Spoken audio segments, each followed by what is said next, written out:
অনুষ্ঠানের শুভ উদ্বোধন ঘোষণা করার জন্য বিশেষভাবে অনুরোধ করছি। বিসমিল্লাহির রহমানির রহিম। একটু মিস করলাম আমরা, বৃষ্টির কারণে আমাদের মাননীয় প্রধানমন্ত্রী সিলেট স্টেডিয়ামে এই অনুষ্ঠানটি উদ্বোধন করছেন, সেটা আমরা মিস করেছি।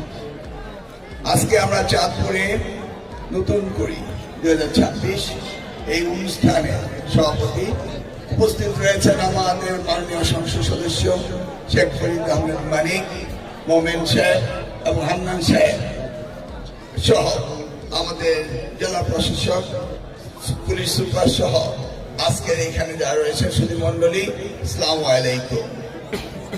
ঠিক এই ধরনের অনুষ্ঠান করেছিলেন শহীদ রাষ্ট্রপতি জিয়া রহমান নতুন করে কালচারাল সেক্টর। সেখান থেকে সারা বাংলাদেশের প্রতিভাবান কালচারাল সেক্টরে যারা ছিল তারা বেরিয়ে এসেছিল। আজকে তারই সন্তান, জ্যেষ্ঠ পুত্র আমাদের প্রধানমন্ত্রী জনাব তারেক রহমান সাহেব এবার নতুন করে স্পোর্টস এটা দিয়ে তিনি সারা বাংলাদেশে আমাদের সন্তানরা যারা এই খেলাধুলায় ভালো করবে তাদেরকে খুঁজে বেড়াচ্ছেন তিনি।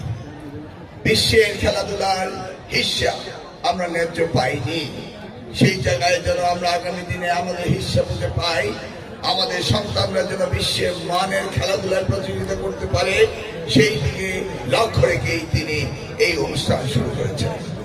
আমরা দেখেছি বিগত দিনে সামাজিকভাবে আমাদের তরুণ প্রজন্মের অবক্ষয় ঘটেছিল, তারা মাদক আসক্ত হয়েছিল। ফ্যাসিস্ট সরকার এই ব্যাপারে কোন রকম কার্যকরী সিদ্ধান্ত তারা নেয়নি। আজকে মাননীয় প্রধানমন্ত্রী চাচ্ছেন আনন্দের মধ্য দিয়ে শিক্ষা, খেলাধুলার মধ্য দিয়ে তাদের জীবনযাপন এবং তাদের শারীরিক উন্নত ব্যবস্থা করার জন্য তিনি এই নতুন করে অনুষ্ঠানটি শুরু করেছেন। আমরা শিক্ষা মন্ত্রণালয় থেকে প্রাথমিক স্কুল থেকে মাধ্যমিক স্তর থেকে এবং বিশ্ববিদ্যালয় পর্যায়েও আমরা খেলাধুলার প্রতিযোগিতা শুরু করে দিয়েছি।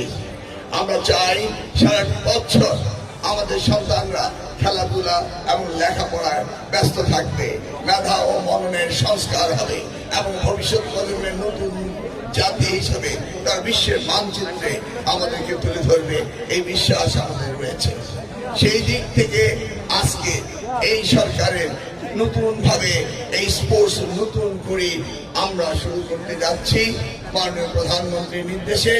আমি সকলের সামনে আগামী দিনে এই চাঁদপুরে খেলাধুলার ক্ষেত্রে আমাদের সন্তানরা সবচেয়ে এগিয়ে থাকবে এই বিশ্বাস রেখে আমি এখন